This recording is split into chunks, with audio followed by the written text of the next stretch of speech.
ओए तेरे भवन दे दे अपनी शरण, रहे तुझ में मगन थाम कर ये चरण।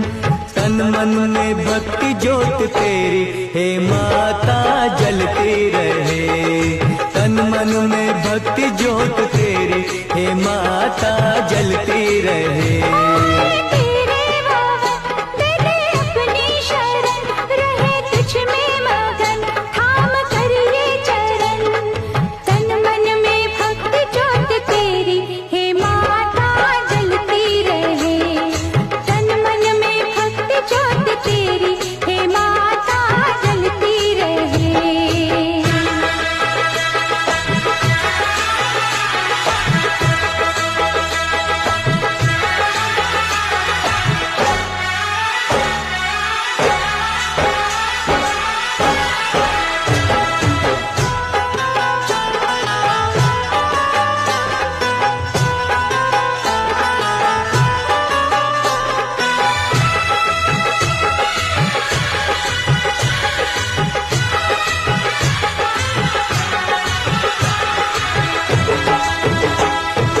उत्सव मनाए नाचे गाए, उत्सव मनाए नाचे गाए, चलो मैया